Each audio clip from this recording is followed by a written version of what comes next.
Hey everyone, it's Ben Hardy here, and in today's video I'm going to be talking about the 2023 Ram 1500 and how I was wrong about a couple of things.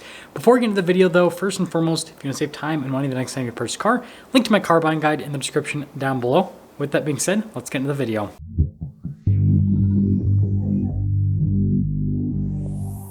Now we get to talk about how I was wrong and how I kind of made myself look like a little bit of a buffoon. So you guys have probably heard this in the first video where I talked about the changes for the 2023 Ram 1500. And massive coincidence, I filmed that video the day before Ram decided to open up ordering banks for the 2023 model year. So I posted that video on the same day that ordering banks opened up for the 2023 model year.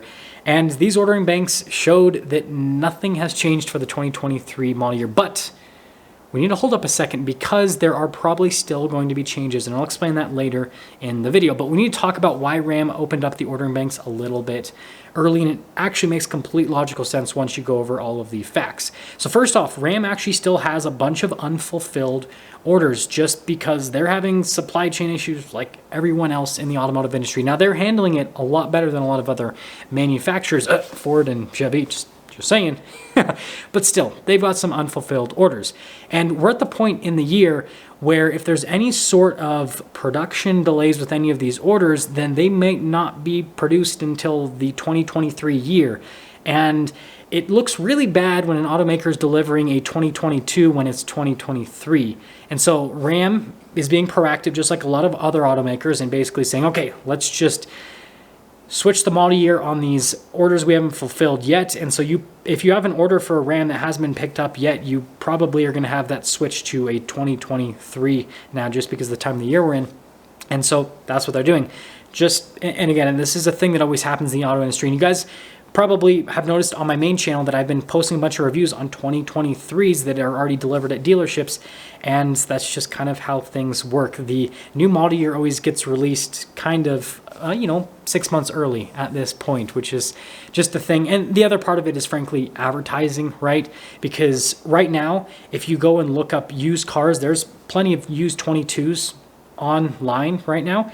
And so it makes the car feel more new if it says 2023 instead of 2022, because there's not a lot of used 2023 cars out there. There are some, but not a lot. So that's the other part of it, is it makes the cars feel more new, so that makes more people put in orders. It's a whole psychological thing that automakers do to make it so they sell more cars. It's smart. But moving on from that, let's now talk about why this does not mean that Ram is not going to make substantial changes for the 2023 model year, at least later in the year, because this initial batch of 2023s is basically going to be unfulfilled 2022 orders.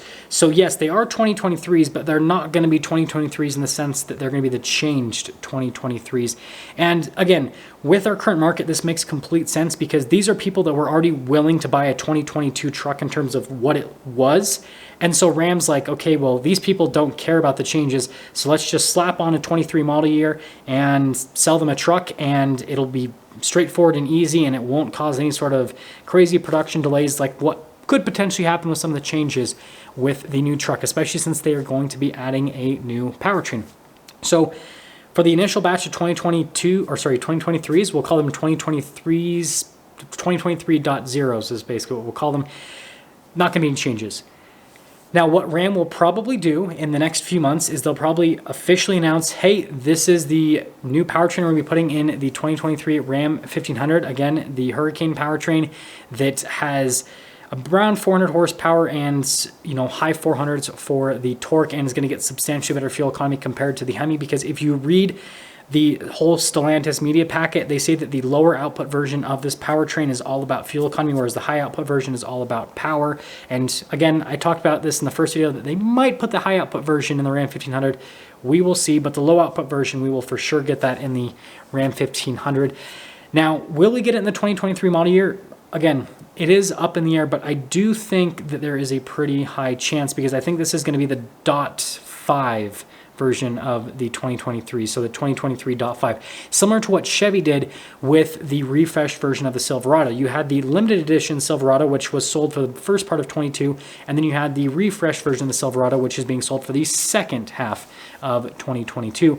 And here's the thing, is it's even easier for Ram to do this because the changes they're making to the Ram 1500 aren't really that massive. They're basically going to add potentially a new appearance package, a new powertrain, which yes, that is a huge deal, and then a digital gauge cluster. But that's not a massive amount of stuff. It's not like it's getting a new body style. It's not like it's getting a whole new interior overhaul. It's just a few items that are changing. And frankly, the biggest item that's changing, the powertrain, is something that there's probably not going to be a ton of early adoption, right? Most people are still probably going to stick with the 5.7 Hemi and the 5.7 Hemi e-torque and the EcoD. So there's probably not going to be a lot of people that are going to jump in and buy the Hurricane powertrain because they want to wait and see, hey, is this thing actually reliable? Hey, does this thing actually get good fuel economy? And trust me, I will have tests for you guys as soon as this is released on the main channel. And so again, it wouldn't be too weird for Ram to release this later in the 23 model year. And again, it wouldn't be anything funky. So if you guys are wondering from a time frame perspective, what I see happening now with the new information that we have is that for the next probably 4 to 6 months, you're going to be able to order a 23 Ram 1500, and it's going to be just like a 2022 from an option perspective and just frankly the truck itself. And then once we're in that January through March range, then I think that Ram is going to open up ordering for new options with the 2023 truck. And this will be, again, the digital gauge cluster with higher up packages, the new engine, and then potentially a new appearance package. You guys are wondering, I'm calling it the T-Rex appearance package, basically Ram giving us the T-Rex hood on different trucks because it would be cool. It would look cool, and frankly, they would sell quite a few of them, especially with Rebels, because the Rebel already looks so similar to the Ram T-Rex. Now, the last thing I'd like to answer in this video is, should you wait? And my short answer is, well, it depends. So with two of the changes that could potentially happen that aren't confirmed, again, the digital gauge cluster and the T-Rex appearance package is what I'm calling it. I mean, you just have to decide, do you really care about those? And frankly, a lot of people, especially the digital gauge cluster, say they really don't care about that and they'd rather just have the traditional gauge cluster, so probably not worth waiting. Now, the powertrain, this is a big deal, and so, you know, is it worth waiting for? Potentially if you want to be an early adopter. Now, I'm not saying this powertrain is going to be unreliable, but whenever any manufacturer releases a new powertrain, there's always kinks that have to be worked out. And so it's like, yeah, you'll be taken care of. Things will be covered under warranty. There will be probably recalls if stuff does happen, but you get to deal with that situation where you get to have your truck in the service center. I shouldn't say get to, potentially get to have your truck in the service center and deal with all that stuff. So you have to decide if that's the route you want to go, and if that's not the route you want to go, then the current Ram 1500 is a great truck, and just order 23 and basically it will be exactly what you guys have seen for the last few years, but it'll say 23 on the window sticker instead of 22, and it'll get me a lot of YouTube views because SEO and all that fun stuff. Anyways, that's going to sum things up for today's video. Let me know what you guys think about this whole situation, and if you are willing to wait about 6-ish months until Ram does make the changes to the 1500, or if you're just going to go and order a truck now.